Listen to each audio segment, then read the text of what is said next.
mujer y tigre. Siempre es grato elevar nuestro pensamiento a los días de la infancia, esa edad de ilusiones color de rosa, en que libres de toda zozobra sobre el mañana, creemos que el mundo no se extiende más allá de nuestros juguetes y del espacio que abarcan nuestros ojos. Bienaventuradas horas en las que nos imaginamos orégano todo el monte, y en las que nadie ha murmurado aún a nuestros oídos que la amistad es una explotación y el amor un artículo de comercio. Recorría ayer el álbum de mi memoria, y me detuve de pronto ante el recuerdo de una niña, compañera de mi infancia, enredadora y traviesa si las hubo. Cuando escondía las gafas de la abuela, prendía un petardo a la cola del gato o hacía alguna otra picardihuela, solía la buena anciana aplicarle un par de azóticos, exclamando: «Esta niña es el mismo pie de Judas. Es más mala que la señora Le». De mí sé decir que tanto recalcaba la vieja sobre esto de la maldad de la señora Le. Andando, descifré errante viejo manuscrito cayó por mi cuenta, no dejé bruja de vida de las que penitenció en Lima la Santa Inquisición cuyas marrullerías no me fuesen conocidas, y cuando menos lo esperaba, cata que me encontré con que en uno de los libros del Cabildo y en la estadística de fuentes existen datos auténticos sobre mi señora la Le. No que nones. Pues yo tengo de escribir esta leyenda, aunque no sea más que para probar que por pícara y taimada y bellaca que llegase a ser, con el tiempo y las aguas, la pobre niña a quien tan desastroso fin auguraba la abuela, y por mucho que más tarde se afanase en dar al diablo la carne para ofrecer a Dios los huesos, nunca, en los siglos de los siglos, se presentará mujer que exceda en crímenes a la dama de mi historia. Basta de introito, alabío y picar puntos. 1. La señorita D. El señor D. Blas Medina, asturiano severo y con más penacho que el mismo de Pelayo. Imagínese el lector si sería codiciable y capaz de despertar el apetito del hombre menos goloso una chica que amén de su juventud, buen corambobis y riqueza, tenía la rara fortuna de no llevar suegro ni suegra al matrimonio. Por aquel siglo la cuestión casorio no se llevaba tan al vapor como en los tiempos que alcanzamos. Ya se ve. Aquel era un siglo de obscurantismo y no de progreso, como el actual, en que hoy mañana toma marido la mozuela que ayer noche jugaba a las muñecas.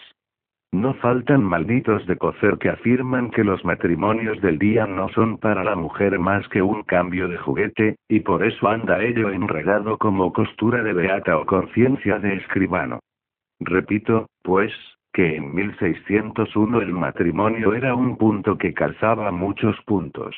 Y el bueno del tutor, que barruntaba en doña Sebastiana comezones de responder quiero al primer ganapán que la dijese en vivo, resolvió no permitir tertulia de mozos en casita y guardar a la niña como tesoro en arca de avaro.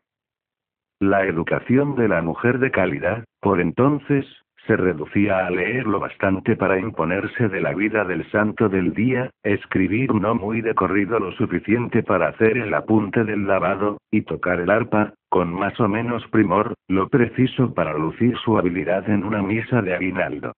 Esto, un mucho de repetir decoro trisagios y novenas, un poco de condimentar dulces y ensaladas y un nada de trato de gentes, y pare usted de contar, fue la educación de la millonaria y bella damisela.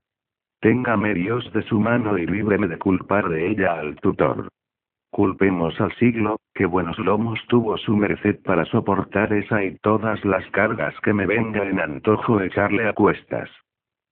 La sociedad obligada de doña Sebastiana, aparte del maestro rascador de arpa, que era un viejo capaz por lo feo de dar un espanto al mismo miedo, se reducía a un rechoncho fraile seráfico, al tutor y a su hijo, muchacho seminarista de 18 años y a quien su padre soñaba convertir en todo un canónigo de merced.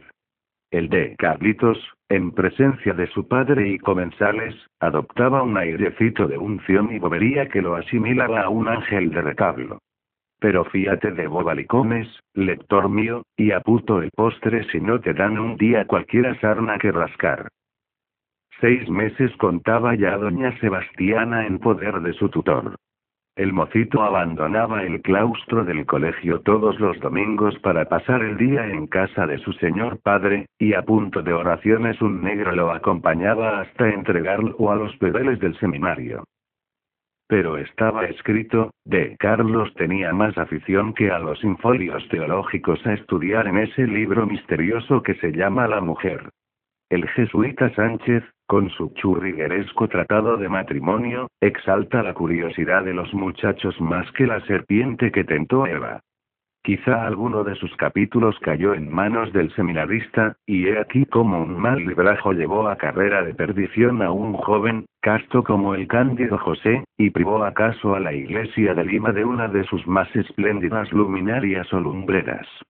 Este preámbulo debe darte, lector, por informado de que Maguire las precauciones de Blas para conservar ilesa la prenda que se le dio en depósito, al primer arrumaco que a quemarropa lanzó el fogoso muchacho sobre la inflamable doncella, no se hizo ella de pencas, y cada domingo la enamorada pareja aprovechaba de la hora en que el tutor, como buen hijo de la perezosa España, acostumbraba dormir la siesta, para darse un hartazgo de palabras almibaradas y demás cosas que sospecho deben darse entre amantes. El hombre es fuego, la mujer estopa, y como una chispa basta para producir un incendio mayor que el cantado por Homero, viene el demonio de repente y griega. Sopla. 2. Así transcurrieron 5 años en los que, habiendo fallecido de Blas Medina, entró la joven en el libre goce de su pingüe mayorazgo.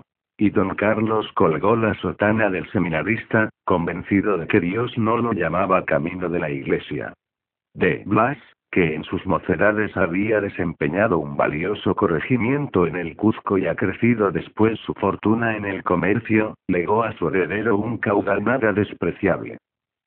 Echóse el mocito a acampar por sus respetos, a frecuentar el mundo, del que la austeridad de su difunto padre lo había mantenido a distancia, y a triunfar en toda regla. El amor que había sentido por Sebastianita se desvaneció. Era amor gastado, y el mozo necesitaba andar a caza de novedades. Olvidó la palabra empeñada de casarse y legitimar a los 2 niños habidos de sus secretos amores, y cuando menos lo esperaba la pobre enamorada, recibió una carta en que de Carlos la noticiaba que había contraído matrimonio in facie ecclesi con una hija del capitán de arcabuceros de Santiago Pedrosa, llamada Doña Dolores. Imagínese el lector el efecto que produciría la esquela en el ánimo de la apasionada mujer. Durante algún tiempo anduvo su honra en lenguas de las comadres de Lima, que hacían de ella mangas y capirotes. Rugíase también que doña Sebastiana no tenía el juicio muy en sus cabales. A la postre, como toda mujer que ha amado frenéticamente a la criatura, se volvió al Creador, lo que en buen romance quiere decir que se tornó beata, y beata de Correa, que es otro ítem más. Beata de las que leían el librito publicado por un jesuita con el título de Alfalfa Espiritual para los Borregos de Jesucristo, en el cual se llamaba a la hostia consagrada pan de perro, pan de pecador. No obstante, siempre que en el templo o en la calle encontraba al perjuro amante tenían lugar escenas escandalosísimas. Doña Sebastiana no retrocedía en su empeño de volver a cautivar al rebelde, y éste se había empestillado en el tonto capricho de dar al mundo un ejemplo de fidelidad conyugal. Y así pasaron 3 años, hasta que la infeliz se convenció de que nada tenía que esperar del amor de Carlos, y entonces resolvió cambiar de táctica y consagrarse a la venganza. 3. Era un día lunes, y al salir de Carlos de la misa de San Agustín se encontró con su sombra o pesadilla encarnada en Sebastiana. Hacedme la merced, señor de Carlos, de escuchar unas pocas palabras que por última vez os quiero decir. Estoy a vuestras órdenes, señora mía, siempre que no insistáis en ponerme un afecto que hoy sería un crimen, la contestó el joven. Pláceme veros tan leal esposo. Sabéis que observo una vida religiosa y severa, y por ende desechad la aprensión de que os diga nada que recuerde nuestros extravíos. Hablad, señora, tengo un hijo bastante rico, como sabéis. en Lima y bajo mi amparo no es posible que adquiera la educación que merece. Mañana zarpa el galeón del Callao para España, y en él marchará el niño a Madrid, donde será asistido por sus parientes. Os ruego que vos, su padre, le echéis la bendición para que alcance próspero viaje. Vuestra demanda es justa, señora, y os ofrezco que luego pasaré por vuestra casa. Mediodía era por filo cuando de Carlos abrazaba a sus dos hijos en el salón de Sebastiana. Su corazón de padre rebosaba de amor por ellos, y sus caricias y consejos al niño próximo a partir para Europa no tenían límite. La hija, a una indicación de doña Sebastiana, ofreció a su enternecido padre unos bizcochos y una copa de vino de Alicante. De Carlos comió y bebió con los niños, no sin que la madre les hiciese también la razón, y de pronto su cuerpo se desplomó sobre el canapé. El infeliz había bebido un narcótico. 4. 2 horas más tarde una calesa se detenía en el patio de una hacienda próxima a la ciudad. De ella salieron doña Sebastiana y sus dos niños. El calesero, ayudado de otro esclavo, condujo a de Carlos exánime al lecho que en una de las habitaciones le tenía preparado la vengativa dama. Esta, a solas con su víctima, le ató fuertemente los brazos y los pies, y esperó a que saliese de su fatal letargo. La impresión de Carlos, al volver en sí, no alcanza a pintarla nuestra pluma. Cedemos aquí la palabra al cronista.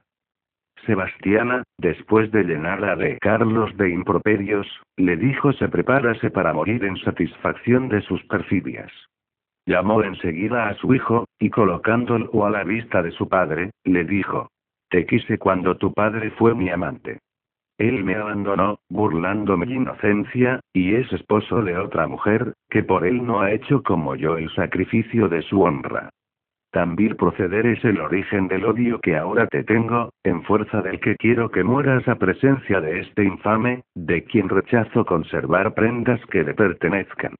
Entonces hirió furiosamente al niño, le cortó la cabeza y la arrojó sobre de Carlos. Enseguida llamó a la hija, y con la misma relación y de igual manera la dio muerte. Luego, prodigándole las más atroces injurias, principió a cortar miembro por miembro del cuerpo de Carlos, hasta que le vio expirar. Concluida tan horrible carnicería, enterró por la noche, en unión del calesero, los 3 cadáveres, y regresó tranquilamente a Lima. El alboroto que originó en la ciudad la desaparición de un sujeto tan bien quisto como lo estaba de Carlos y las diligencias de la familia de su esposa obligaron al virrey a ofrecer por bando 2.000 pesos al que diese noticia de Medina, y este aliciente impelió al calesero a revelar el crimen. Grande fue la indignación pública. La delincuente confesó sus delitos en el tormento, y fue sentenciada por la Real Audiencia, a la pena de horca y que le cortasen después las manos, colocándolas en una pica a extramuros de la ciudad, en dirección a la hacienda donde cometió tan horribles crímenes.